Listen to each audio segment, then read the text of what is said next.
Addiction as we know it is just, it's the part that shows over the water. It's the tip of the iceberg. What's underneath, the unhappiness, the trauma, the issues that are there, they can drive any addiction. So it doesn't really, to me, matter as much about the addiction as what's going on there. So what is an LCSW? Oh, well, I'm a clinical social worker. I was licensed. A clinical social worker is like, there are various forms of therapy, licenses, and social worker is one of them. And I was licensed way back in '94 or something, so I've been licensed 25 years or so. But it is a licensure to practice psychotherapy. Right. And so you are an expert on sex and intimacy disorders, and you've been in it for many, many years. And what specific incident inspired you to be so passionate about sex addiction and intimacy disorders? Well, I think, Tim, anybody who knows me knows I'm passionate about anything that I get involved with. That's maybe part of being an addict, is I'm very driven and very focused, and used to be on the bad stuff. Now it's on the good stuff.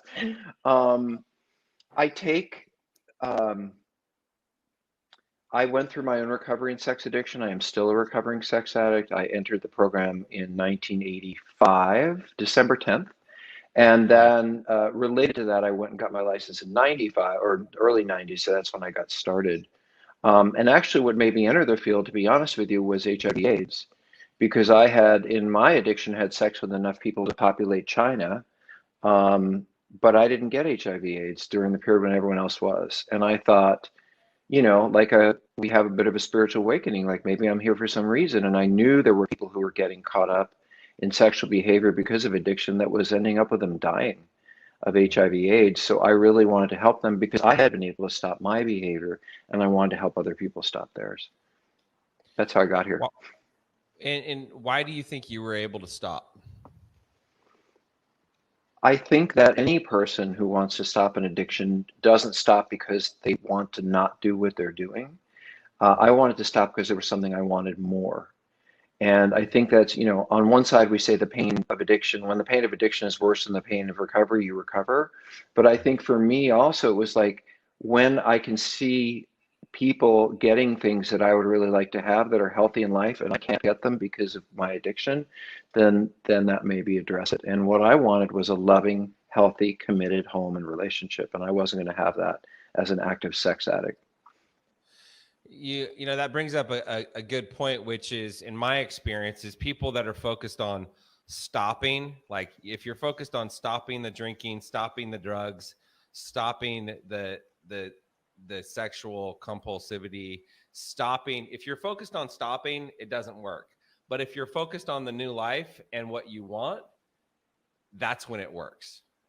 Well, I think it's the same for recovery. You know, in the early stages, I don't tell people it's really, recovery is not about what you don't do. I mean, it's good to not drink, it's good to not use, good to not gamble, depending on your addiction. But recovery is much more about what you do. You know, where do you take yourself? What do you do to get support? How do you engage with other people? You know, this is what recovery, and how do you enjoy your life? I mean, I think that is what recovery is about. I don't want to recover just to, you know, sit at home and bake bread. Although bread is good, but you know, I want to do other things. Maybe I do want to bake bread. I'm not sure about that. Yeah. Well, it's living the life of your dreams, right? It's like, and a lot of people, and I mean, I was one of them, I couldn't imagine living life and having fun, not drinking and doing drugs and not acting out. And I've learned, and I know that you've learned it as well, like life is amazing on the other side of it once you get past it. In a different way. I mean, life is amazing in a drip, drip, drip of good things and a drip, drip, drip of bad things. And I liked having everything all at once when I was an addict. I wanted it all to be amazing. And I think what a friend of mine said is that a life well lived in recovery is just one notch above boring. And I think that's right. You know, that's how life should be. A few highs, a few lows, but generally kind of stable and consistent. And that's not how I lived as an addict at all. Right. What is the definition of sex addiction? Well, I think the definition applies to any addiction, which is a behavior that I'm engaging in with or without a substance that is significantly affecting the functioning of my life. And yet, despite the fact that it is hurting my family, my work, my, you know, whatever it is that it's destroying my health, I continue to do it and I continue to obsess about it. Most people make a mistake and they learn and they don't do something again. Addicts make mistakes and we think, well, that felt good. I won't look at the bad part. I'll just do the good part over and over and over again. But Yeah. unfortunately, their families fail, their marriages fail, their educate. That's addiction. Is your life fails as a result of it, in my mind. Right. Now there's so there's sex addiction and Oh, there's right. love. There's sex Sorry, that was addiction the and question. I didn't really answer that question. Let me go well, back no, and say that. But so in sex addiction, what I see is people losing their relationships. Especially marriages in particular. I see a lot of marriages get destroyed. I see people looking at porn in the workplace, they get fired. I see people, caught up in prostitution stings.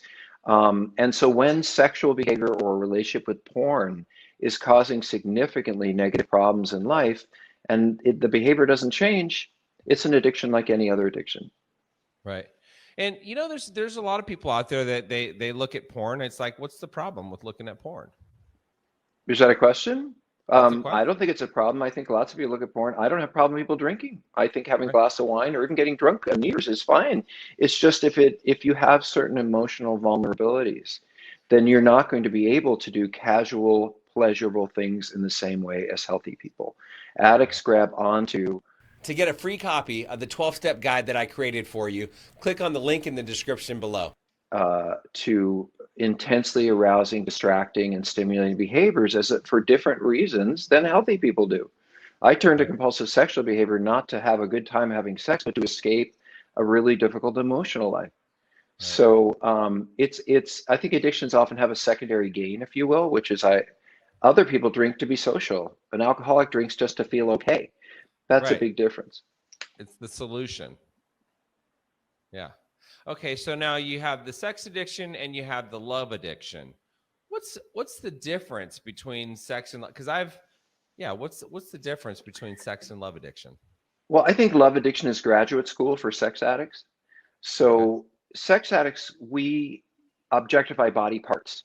And when we can have access to those body parts, it empowers us. We feel important and special. So if I can get that great butt or those amazing arms or that beautiful face to be with me and have sex with me, then I'm important and special and worthwhile.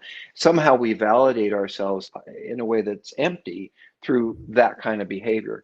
But love addiction is more using people, the whole person as an object to fill the emptiness and loneliness inside of you. And so you fit that person into you to make yourself feel better. But for love addicts, it isn't as important who they are. It's more important that they fill an emptiness in them. And then when you're with that person a few months and you realize, oh, that's not who I thought they were. They're not filling this emptiness inside of me. Then you tend to rage at them or leave at them or move on to someone else because you're really not interested in that person. You're interested in what they do for you. That's love addiction. And I've heard some people talk about sex and love addiction, and it's they only have one person that they've had an affair with. So it's not like they're having multiple affairs with multiple people. They're just having one affair with one person. Good for them. I mean, it seems like a problem to me. It seems pretty obvious to me, but can you answer that? Sure. I don't know. Well, first of all, if the question is that an addiction, I can't tell you. I mean, lots of people have affairs, I think that what I call an affair is immature. What I call people in committed relationships who go out and have sex and hang out with other people romantically is immature. Immature because they don't keep their partner in mind when they go out in the world. They're just all on their own, like some little kid in a candy store, and they're not thinking, I shouldn't be eating all this. So, yeah, I'm sorry. You want to define that a little further, and I can answer a little further. I was just I've heard of, and specifically, I'm thinking of one person, and that person was married. And they had one person that they had a relationship with for 3 years. I mean, seems like. So the question is, are they a sex addict? Is that your question? Are they a sex addict? Is that love addiction? Can you tell? I think the person had an affair. I mean, my clients don't have an affair. They have 5 affairs and they're seeing sex workers at the same time and they're playing with porn every night and they are. Or they say, for example, I've had a lot of men that I work with say, my big problem is I don't know which one to pick. And, it's like, is it the lover? Is it the spouse? I can't decide. And I'm like, well, how about being alone for a while? That might be the best solution of all. but repetitively using people, body parts, situations with people as a means to fill yourself and make yourself feel better, that may not happen with someone who has an affair. For example, I might have a wonderful relationship and be completely monogamous, and then my spouse has a child, and we have a child, and then all the attention goes to that child. And I find this person who's not heavy and didn't just have a child, and I don't mean heavy, but you gain weight when you're pregnant, or someone who does want to have sex with me, someone who's looking great, someone who isn't focused on, all of a sudden I have this spurt of getting all this stuff for myself from this other person that I really feel I'm not getting in my relationship. And then maybe when I've got a kid who's 3 or 4, I return back to my relationship, my spouse finds out about the affair, and I stop and I don't enter one again. That's someone who, for whatever reasons, was vulnerable to leaving their relationship because they're needy and they weren't getting what they wanted when they had a baby. And so they turn to something else to get some needs met. That's different than someone who's a sex addict. That's someone who had an affair. Okay. And would you say that's more along the lines of codependency?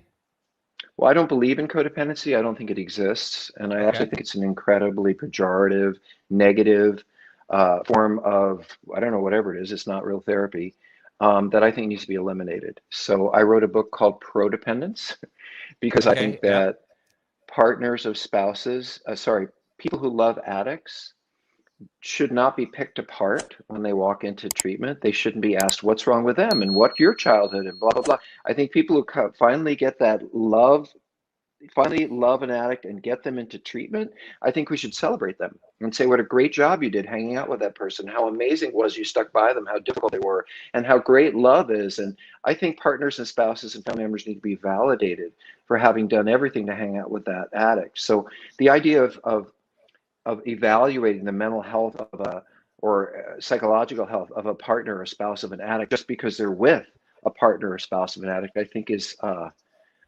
cruel at best. And at worst, it just follows what addicts have always done, which blame their spouses, and then everyone blames their spouses. Well, if she wasn't this and he wasn't that, then I wouldn't drink, then I wouldn't this. No, you're going to drink if you want to drink because you want to drink. I think codependency gave a lot of addicts the excuse to say, well, if my partner wasn't so codependent, I wouldn't keep running.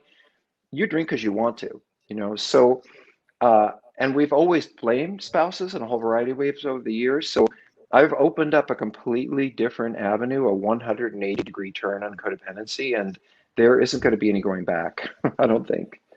Okay. So I've seen many alcoholics and drug addicts, and I've seen them move from substances over to sex addiction, porn addiction, sugardaddy.com. I mean, like, I'm in an AA meeting and I see these men and it seems like their addiction has moved. Do you see that often?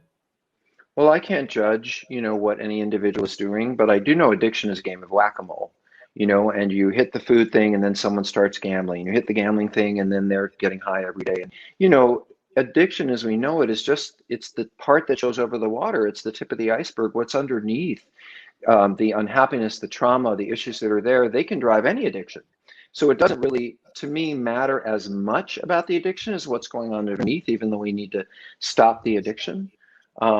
So yeah. Okay. Is there more to that? I just, it's something that I've seen. So and it's like, how do we address it, and how can a person address it? Well, there's no question in my mind, and I stand behind this, that unless you deal with substances, you can't deal with anything else, because drugs and alcohol are disinhibiting. So I say I won't eat, I won't whatever, but then I have a couple of drinks and all the bets are off. I'm going to do. So you really have to deal with substances first, unless the behaviors are so problematic that you need to deal with both. And I run a treatment center called Seeking Integrity, and one of the things I wanted to do there was treat people with dual addictions, drugs and sex, because I see a lot of people go to drug and alcohol treatment, but they have a lot of sexual issues or sexual acting out, and no one mentions sex. They're so focused on the drug piece. And the person, of course, doesn't bring it up. You don't bring up sex in a group of alcoholics when you're in treatment. And so it never gets dealt with. And their abuse or their incest or whatever happened to them never gets talked about. And so they end up using again over unresolved issues. So my interest is my particular interest is in these combined issues of meth, sex, alcohol, sex, opioid, sex, because I know they're not going to stop the drugs until they deal with the sex. If you got value from this video, if you heard what you needed to hear, be sure to like it. Comment if you've got a question or you have something to say. Subscribe to the channel. Camelback Recovery provides treatment services for people struggling with mental health, mental illness, addiction, alcoholism, whatever it may be. So if you or a loved one is struggling and you need some guidance and you need some direction, reach out to us. Our contact information is down below, or you can go to our website, camelbackrecovery.com, whether it be detox, inpatient treatment, sober living, recovery coaching, sober companion services, whatever it may be. Like I said, we can either help you or make sure that you get sent in the right direction. We help people all over the country, all over the world for that matter. I'll see you on the next video.